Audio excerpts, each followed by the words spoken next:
This abandoned Scottish graveyard holds some secrets. In fact, one that ended with me having an unexpected conversation with the local police. I'd heard rumours that there was a 13th century Knights Templar chapel somewhere near Aberdeen. Perhaps one of Scotland's last connections to the legendary warrior monks. I knew I'd be able to find it, but I didn't expect to discover human remains beneath the ancient yew trees. My search led me to the historic Maryculter Kirkyard, or Maryculter, named for St Mary and using the Gaelic word culta to refer to the rear or back land or water, a reference to its location on the River Dee. If you speak Gaelic and you want to provide a clearer translation, then feel free to do so in the comments.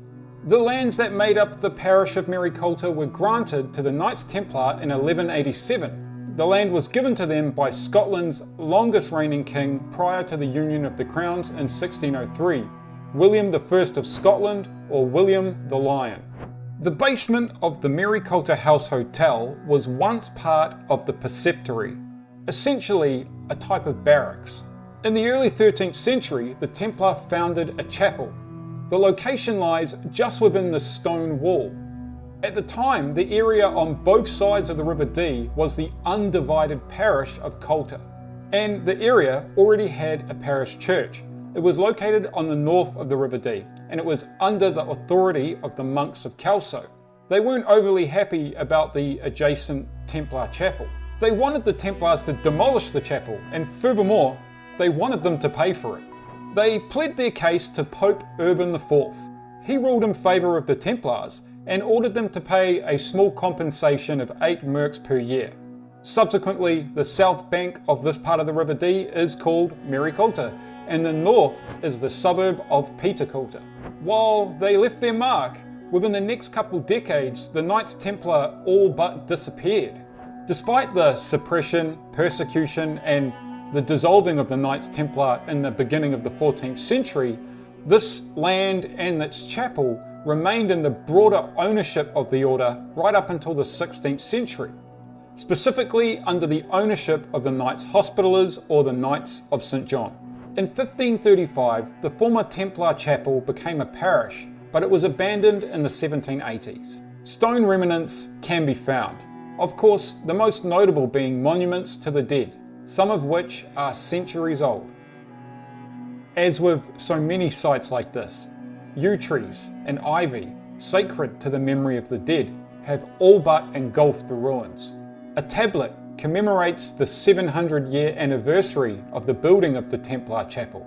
Even this modern edition is now 100 years old. Many of the graves bear Memento Mori carvings, shovels, hourglasses, skulls and crossbones. A subtle reminder of the inescapable and indiscriminate nature of death. And of course, there's even rumours of ghosts haunting the kirkyard and the nearby riverbank. After a year in Scotland, I've learnt that if it's old, there's bound to be a ghost story or two attached. I'm yet to see any evidence. However, a wee walk amongst the ruins did reveal something. In fact, the moment I walked through the stone archway, I could see a white object lying beneath the trees amongst the monuments. On closer inspection, I could see it was a human tibia, or a shin bone. Well, half of one anyway. Also missing the other 200 odd bones that would usually be attached. I've dealt with the skeletal remains of humans before, but it can be a little bit confronting. Who knows how long it had been sitting there out in the open? Most likely it was just accidentally displaced and broken when some of the more recent burials went in, sitting just below the surface with the elements slowly revealing it. After all, a contributing factor as to why we moved from kirk or churchyards to modern cemeteries was the overcrowding. Of course, I immediately contacted the local police and they came straight down and collected it for further investigation. If you ever find yourself in a similar situation, that's the course of action to take. Whether you're certain it's a human bone or kind of uncertain, you're better to be safe. You could always just take a picture, give them a call and let them know you've got it, send it through to check.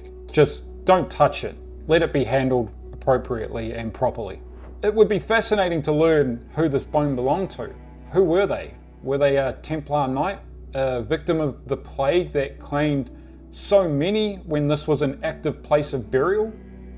Most likely we'll never know. Still, these are interesting questions to ponder when you visit historic sites like this.